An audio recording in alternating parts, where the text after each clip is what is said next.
Good evening and welcome, folks, to another episode of 162 Times, your daily baseball recap and preview show. My name's Daniel Turner. I'm your host. We got a good one for you tonight. We're going to talk a little bit about the second game of the two-game series between the San Diego Padres and the Seattle Mariners, which took place last night at Petco Park in San Diego, California. Then we will preview Game 1 of the four-game series that the Mariners are playing against the Los Angeles Angels down at Angels Stadium in Anaheim. And from there, we will look at the scores from around the majors on Wednesday night. And we'll also touch on some stuff about the San Diego Padres and where they've played over the years, given that this is a road game, and that's what we like to do when we're doing a road game. So, let's get to the good news first. The Mariners won a series for the first time in a long time. I think in 6 series. They swept the 2-game set against the Padres. They won the final game 2-0. The win brings the Mariners to 51-43, still first in the American League West. The loss drops the Padres to 49-47, but still second in the National League West. The win went to Bryce Miller, 7-7 now, 3.63 ERA on the season. The loss went to Michael King, 7-6. 3.41 ERA, and Andres Munoz got his 15th save of the season, 1.45 ERA for him. Padres had 6 hits, 2 errors, no runs. Mariners had 4 hits, 2 runs, no errors. This was more of a classic Mariners win as opposed to the we're so back win that they had last night. For example, Julio Rodriguez had a golden sombrero in the cleanup spot. He struck out 4 times. The Mariners as a whole struck out 13 times, and they only struck out the Padres 4 times, and yet they won the game. How'd they do it? Well, Miller was great. 6 innings, 5 hits, no runs, no earned runs, no walks, just 1 strikeout. King, on the other hand, 6 innings, 3 hits, 2 runs. 1 of them was earned. He had a walk and he struck out 9. Austin Voth came in, pitched an inning, got a K. Ryan Stanek pitched 2/3 of an inning, gave up a hit, walked a guy. And then Andres Munoz came on for an Andres Munoz 4-out save where he walked the first 2 batters, then he struck out 2 and got the final out. It was a little tense, but we got the job done. The Padres bullpen was okay. Morayan, 2/3 of an inning, 1 hit, 1 walk, 1 strikeout. Estrada, 1 1/3, 2 strikeouts. Suarez, 1 inning, 1 walk, 1 strikeout. But I think the Mariners bullpen only allowing a hit was excellent over 3 innings. Padres did the same thing, but it was the 2 runs that they got early in the game, courtesy of Jorge Polanco reaching on a fielding error by first baseman Luis Arraez, allowing Cal Raleigh to score in the top of the second. And then top of the 4th, Polo again. Jorge Polanco singling and scoring Luke Raley. That was the difference in the ballgame right there. That's how you do it, boys. Cal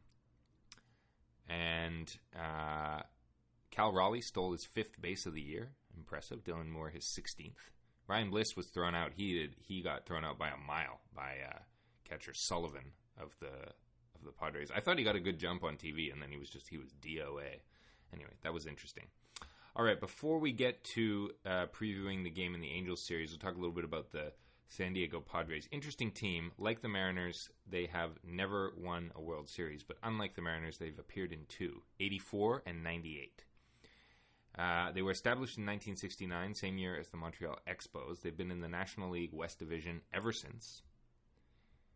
Their best ever player was Tony Gwynn, but they've had good ones like Dave Winfield and Trevor Hoffman, the reliever. They've won 5 division titles, made the playoffs 7 times. Interesting club.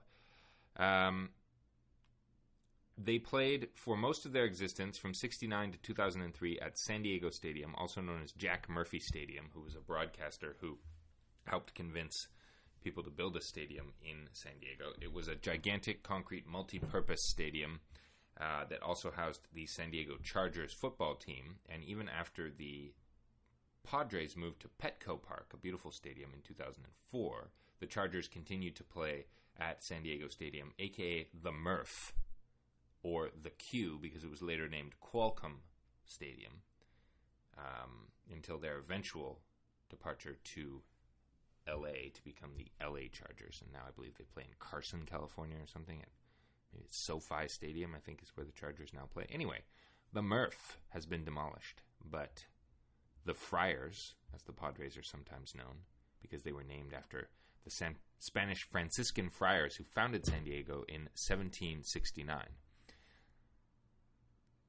Named after Saint Diego, of course, and not what Ron Burgundy might have named San Diego. After.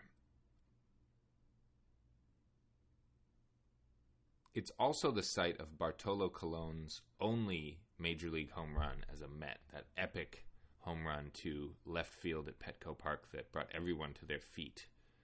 I can't remember what year that was in, but it's one of my all-time favorite baseball moments, and that happened at Petco Park. All right, moving on to tonight's game, where the Mariners are they are at Los Angeles of the American League. And it is an important game that they win because the Angels are a lousy team, 38-54, and the Mariners need victories because the Astros are playing the Marlins, and that's pretty much a guaranteed win for the Astros.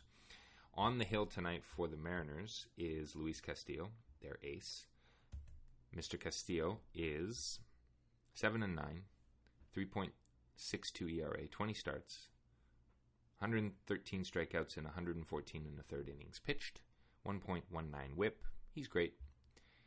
He'll be going up against a first-time starter, his first ever career start for the Angels, and it is a fellow by the name of Jack Kochanowicz.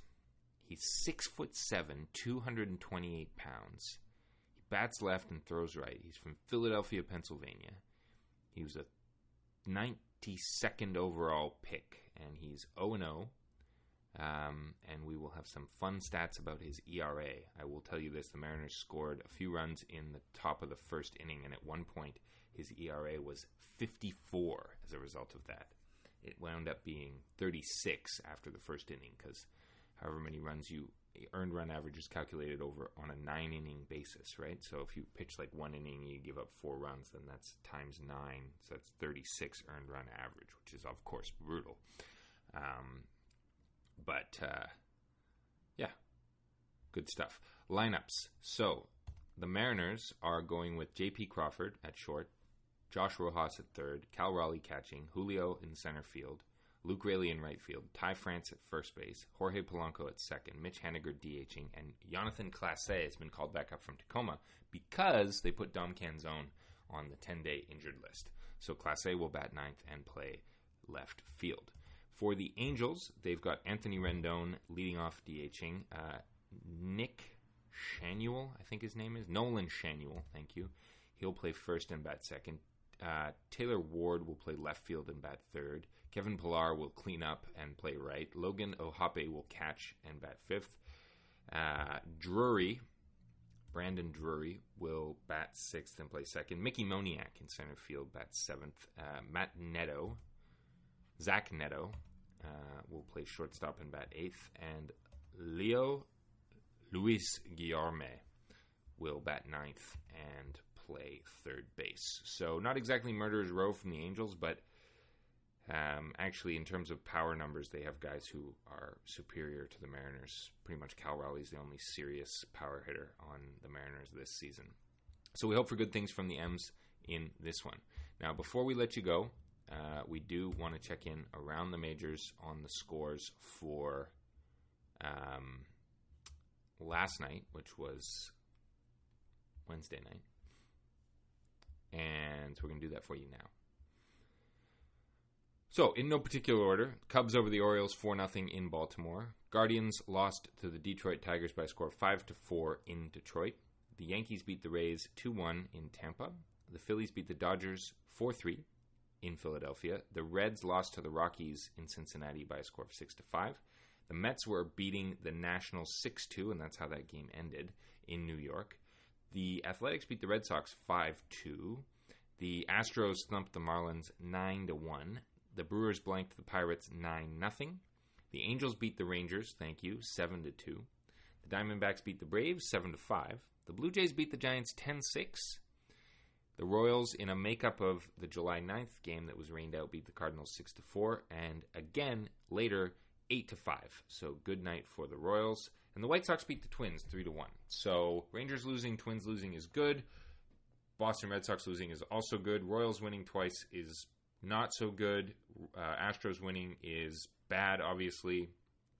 Guardians losing is interesting. No earth-shattering results in that one. Oh, and the Twins beat the White Sox in the second. They had to make up the game that was also rained out last night. So they split that thing. 3-2 was the final in the other game for the Twins. So that ought to do it. Mariners still have a 2-game lead in the division. And they're going to look to play really well in this 4-game set against the Angels and not be burned and make me happy. That's how it's going to be, fans. All right. Have a good night.